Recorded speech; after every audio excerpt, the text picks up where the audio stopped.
మధ్య ఆస్తి తగాదాలు అంటే మీకందరికి కూడా అలాంటి వ్యక్తి మనకు ఆదర్శం వద్దు. తల్లిని కోర్టుకి ఇచ్చిన వ్యక్తి మనకు ఆదర్శం కాదని మరొకసారి మీకు తెలియజేస్తున్నా. ఎక్కడికక్కడ అన్నదమ్ములు కానీ కుటుంబ సభ్యులు కానీ భేదాభిప్రాయం లేకుండా నేను చాలాసార్లు చూశాను. గట్ల దగ్గర 1 సెంటుకు కొట్లాడుకొని పోలీస్ స్టేషన్కి పోయి కోర్టు చుట్టూరు తిరుగుతూ ఆ ఇంటి కాకి ఈ ఇంటి పైన వాలడానికి లేదని లేనిపోని గొడవలు పడతా ఉంటారు. అలాంటి కక్షలు మనకొద్దు. గౌరవంగా బతుకుదాం. పోలీస్ స్టేషన్ పోతే ఏమవుతుందో మీకు తెలుసు. నేను ఎంత మా పోలీసులు మంచోళ్ళన్నా పోలీస్ స్టేషన్కి పోతే అక్కడి నుంచి సమస్యలే. నేను ఎంత టెక్నాలజీ వాడినా మా రెవెన్యూ కూడా అక్కడక్కడ అందరూ 90% మంచోళ్ళు ఉన్నా ఆ 10%తోనే సమస్య. వాళ్ళకు నాకు పెద్ద కంట్రోల్ చేయాలంటే నేను స్పెషల్గా టెక్నాలజీని వాడే పరిస్థితి వస్తున్న. మనుషులు మారిపోయారు. ఒకప్పుడు విలువలు ఉన్నాయి, అవి కూడా మాట్లాడతా. ఎందుకంటే ఇలాంటి చూస్తే చాలా బాధేస్తుంది. అందుకే కలెక్టర్గా విజ్ఞప్తి చెప్తున్నాను.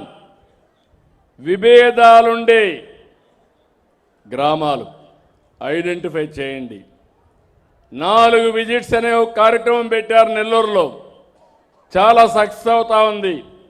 ఫస్ట్ విజిట్ పోయి వాళ్ళని అర్థం చేసుకోవడం, హితవు పలకడం, రెండోసారి మూడోసారి వెళ్ళడం, ఆ ఊరిలో ఉండే పెద్దలను కూడా కూర్చొని పెట్టడం, 4వసారి వరకు చేయగలిగితే 180 సమస్యలు పరిష్కారం అయిపోతున్నాయి. ఎగో ప్రాబ్లమ్స్ వద్దు మనందరికీ. ఎక్కడికక్కడ పట్టుదల వద్దు. బాగుపడే ఆలోచనలు చేద్దాం. అందుకే అందరినీ కోరుతున్నాను, మీరందరూ కూడా చేయాల్సింది ఎట్టి పరిస్థితుల్లో భూ వివాదాలకు స్వస్తి పలకదాం. నేను చేయాల్సింది నేను చేస్తా, మీరు సహకరించవలసింది సహకరిస్తే శాశ్వత పరిష్కారం చేస్తామని చెప్పి కూడా నేను మీకు తెలియజేస్తున్నా. ఇప్పుడే కలెక్టర్ నాకు హామీ ఇచ్చాడు. జిల్లా మొత్తం 22A కిందుండే భూములన్నీ వెరిఫై చేసి 5 వారాల్లో ఈ జిల్లా 22A లేని జిల్లాగా తయారు చేసే బాధ్యత జిల్లా కలెక్టర్ గారు తీసుకున్నారు. ఇది మొట్టమొదటి జిల్లా అవుతుంది. నేను అభినందిస్తున్నా. అది అయిన తర్వాత నేను సర్వే చేసి మీకు అందరికీ పట్టాలు ఇస్తా. అది అయిన తర్వాత మీలో మార్పు రావాలి. అదే మార్పు గొడవలు లేనటువంటి జిల్లాగా తయారు చేసే బాధ్యత మీ అందరిది అని చెప్పి నేను మీకు తెలియజేస్తున్నా. మీకు ఫ్రీగా ఉంటే కొట్లాడుకోకుండా ఇక్కడే నేను ఒకటే మీ అందరికీ హామీ ఇస్తున్నాను. టూరిజం పైన ఎక్కువ ఫోకస్ చేస్తున్నా. Eco tourism, temple tourism, beach టూరిజానికి పోతున్నాం. ఈరోజు నేను సూర్యలంక బీచ్ చూస్తున్నాను. ఆంధ్రప్రదేశ్లోనే కాదు దేశంలోనే one of the best beach మన బాపట్ల దగ్గర ఉంది. అందరూ గోవాకి వెళ్తున్నారు.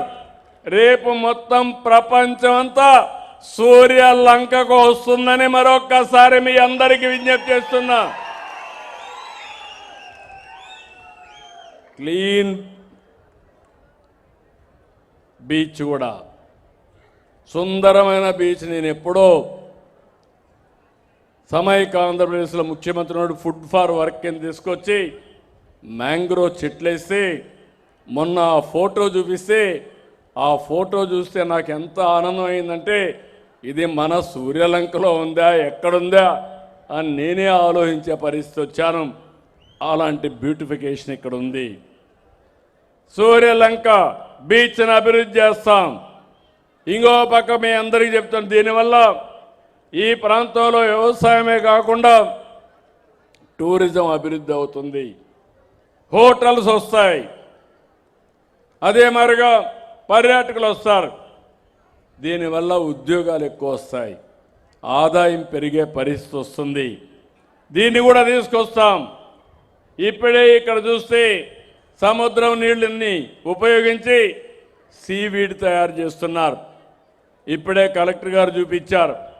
ఈ seaweed one of the best seaweed వస్తుందంటే భూమిలో వచ్చే ఆదాయమే కాకుండా సముద్రపు నీరు కూడా ఉపయోగించుకుంటే సీవీడ్ డెవలప్ చేసి అదనపు ఆదాయం వచ్చే పరిస్థితి వస్తుంది. నా ఆలోచన ఎంత సమయమైనా మీ అందరికీ ఏం చేయాలి, ఏం చేస్తే మీ ఆదాయం పెరుగుతుంది, ఏం చేస్తే మీ జీవన ప్రమాణాలు పెరుగుతాయని నేను ఆలోచిస్తున్నాను. అందుకే మళ్ళీ చెప్తున్నా, ఈ సముద్రం దానిపైన ఆధారపడిన వారి యొక్క సొంతం. మత్స్యకారులు ఉన్నారు, ఎన్నో సంవత్సరాలుగా సముద్రం పైన ఆధారపడ్డారు. వేటే వాళ్ళ యొక్క ప్రధాన జీవనోపాధి.